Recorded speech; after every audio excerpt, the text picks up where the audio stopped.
আমার সামনে থেকে একটু দূরে গিয়ে দাঁড়াই।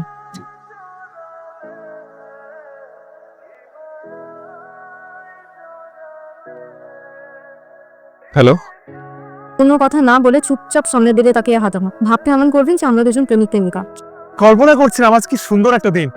আচ্ছা, আপনি কি পড়ি বোনের কথা বোঝেন? আমি খুব লক্ষ্মী একটা মেয়ে, খুব কম কথা বলি। এখন এত কথা না বলে তাড়াতাড়ি একটা রিক্সা করুন। আপনি মিথ্যা বলছেন, কারণ সুন্দরী মেয়েরা মিথ্যা বলার সময় তাদের মুখ লাল হয়ে যায়। আর আগে বিশ্বাস করেন, আমি আপনাকে কোনো ট্র্যাপে ফেলবো না। শিক্ষিত একটা মেয়ে, আমি অনেক মজার মানুষ। শুধু আপনাদের, আমি সত্যি কথা বলছি, আমি অনেক বড় বিপদে পড়েছি। আমি জান বিপদে আছি। আরে লাল লাল নীল বাতি দেখ শহরে দিনের বেলায় লাল লাল নীল নীল বাতি কোথায় পেলে? বুঝে না, সে বুঝে না। মানুষের মনটা সবসময় অন্ধকারই থাকে, সারাদিন বাতি জ্বলতেই থাকে। আপনি বাইরে থেকে দেখতে যতটা স্বাভাবিক, ভেতরে ততটাই অস্বাভাবিক। বুঝতে পেরেছি। আপনি আমাকে সামনে দাঁড়িয়ে আবার জায়গা দেখে নামিয়ে দিন। কোনো কথা না বলে সোজা আমাদের সাথে আসেন। যান, আপনিও আসুন। আমি কেন আসবো? কেন আসবে? কোথায় যেতে হবে সেটা আপনাদের বলবো না, প্লিজ আসুন। আমি কিন্তু রাস্তা থেকে ধরে নিয়ে আসছি নিজেকে বাঁচানোর জন্য। তারপরও নামেন। হ্যাঁ, আপনি এখনো বসে আছেন কেন? নামেন।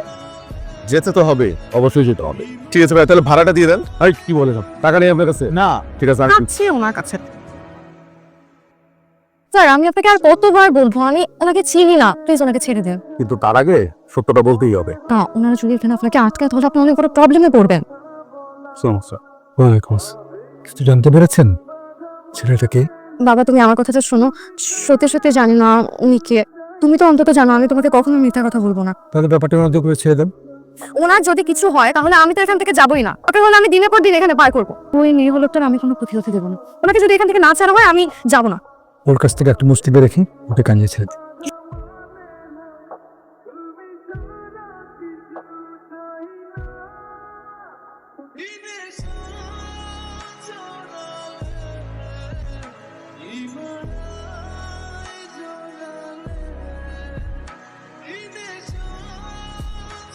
আমি চিনতে পেরেছেন? আমি অল্পতেই ব্যথা পাই, বড় কিছুতে নির্বাক হই। আবার কাব্য। আমি তো একজন সত্যিকারের গরিব দুঃখী কবি। বছরে 2-3টা বই লিখি। অনেক বড় লোকের সাথে আমার পরিচয় তাহলে। শিল্পী মানুষ দেখি রুমের এই অবস্থা করে রেখেছেন, নাকি কুড়িয়ে পাওয়া গোডাউনে থাকে?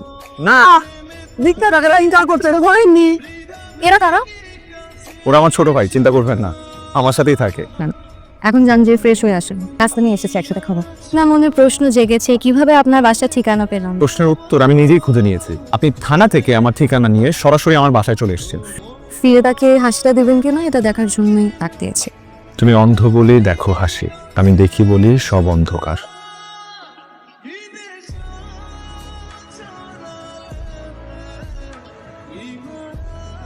আমার ঘর এত সুন্দর করে গুছিয়ে ফেলেছেন। এখন থেকে এইভাবে সুন্দর করে ঘর গুছিয়ে রাখবেন। নাস্তা করেন, আপনার জন্য 2টা ডিম নিয়ে এসেছি। আমি আসলে বিয়ে করতে চাই না। ছোটবেলা থেকে বাবা মার এত ঝগড়া দেখে বড় হয়েছি। আমার বাবা মা সেপারেশনে আছেন। আমি সিদ্ধান্ত নিয়েছি যে বিয়ে করব না। বাবা যখনই প্রস্তাব নিয়ে আসে আমি বাসা থেকে পালিয়ে যাই। পালাতে গিয়ে আমাকে আবিষ্কার করেছেন।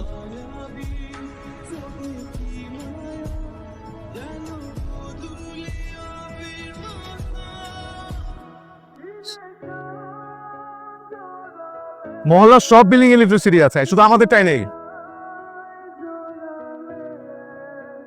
আপনি যে পরীর মতো সুন্দরী, এটা আমাকে বারবার প্রমাণ দিতে হবে কেন? সারপ্রাইজটা পছন্দ হয়নি? সস্তা হরর মুভির মতো লেগেছে। তো আমি তো অনেক দামি। কত?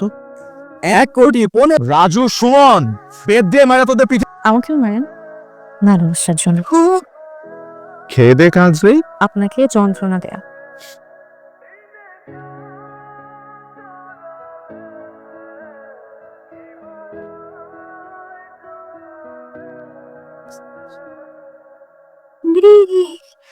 হ্যালো, দিন কথা হলো, অথচ মোবাইলে একবারও কথা হয়নি। তোমার কপাল ভালো যে আমি তোমার ফোন ধরেছি। প্রায় ভোরবেলা আমি লিখতে বসি। আমরা কি খুব ভোরে একদিন দেখা করতে পারি? আচ্ছা, রাখি। হ্যালো, জি বলেন ম্যাডাম। ছাদে ওঠেন।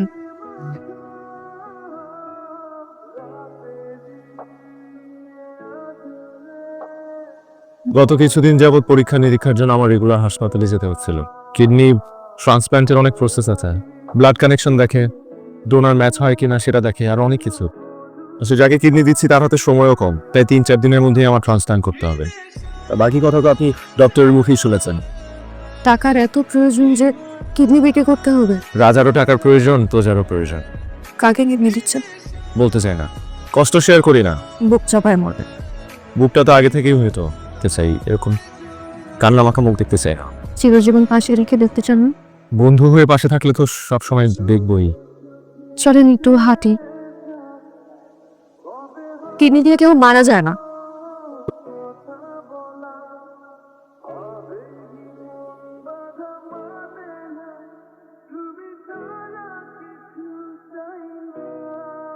আমার ফুল বেশি একটা ভালো লাগে না। তাহলে তো আপনি মহাপুরুষ না। ফুল ভালোবাসলে একজন মহাপুরুষ হয়ে যায়, ফুল তো ভালো লাগার জিনিস। সেটা বুঝতে পেরেছি, সরি। কানে ধরেন। আপনার কষ্ট দেখতে পারবো না। আমি কি দেখতে চান? আনন্দ, ভালোবাসি। না, ভুল। আমি কোনোভাবে অপারেশন হতে দিব না।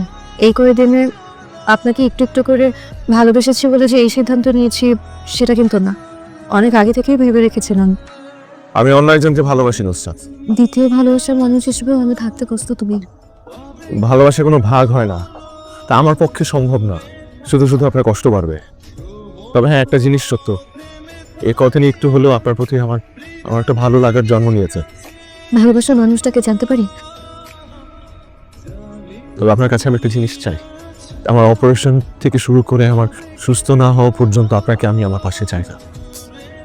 আপনার হাতটা ধরে তো বসে থাকতে পারি?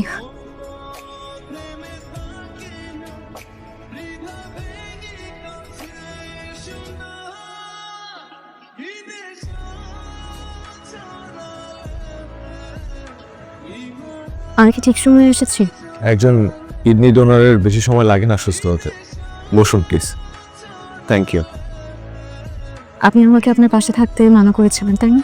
না নেই, মানে আমি আমার কিডনিটা দান করেছি আমার একমাত্র ছোট বোনকে। 4 ভাইয়ের 1 বোন। আমাদের সব ভাইরা খুব ভালো অবস্থানে আছে, শুধু আমি ছাড়া। আমাদের বোনটা একটা ছেলেকে ভালোবেসে বিয়ে করেছিল 4 বছর আগে। কিছুদিন আগে জানতে পারি আমার বোনটার একটা কিডনি পুরোপুরি ড্যামেজ। আপনি জানেন আমাদের ভাইয়েরা ছোট বোনটার এই কথাটা শোনার পর কেউ এগিয়ে আসেনি, আমার কিডনি দরকার দিয়ে দিয়েছে। তো আজ পর্যন্ত কখনো এই কথাটা আমি কারোর সাথে শেয়ার করি নাই। আমার ভালোবাসার মানুষ বলতে আর কেউ না। অনেক প্রাউড ফিল হচ্ছে যে আমি একজন ভালো মানুষকে ভালোবেসেছিলাম। এখন আর ভালোবাসেন না? ভালোবাসার পথ তো কখনো শেষ হয় না। আপনার ভালোবাসার মানুষের কথা শোনার পরে আমি আমার বাবাকে বিয়ে ঠিক করতে বলি, আর সেটা অলমোস্ট ঠিক হয়ে গেছে। খুব কংগ্রেচুলেশনস। ডাক্তারকে জিজ্ঞেস করতে হবে একটা কিডনি নিয়ে আপনার বিয়েতে নাচতে পারবো কিনা। আপনি তো দূরে গিয়ে না, এবার আপনি ঘুরে দাঁড়ান। হ্যালো। আমাকে পছন্দ করেন? করি। ভালোবাসেন? বাসি। আমাকে বিয়ে করবেন? তাহলে এখনই আমরা কাজে অফিসে যাবো। আপনি ওদিকে ঘুরে থাকলে তো মনে হবে আপনিই আমাকে বিয়ে করতে চান।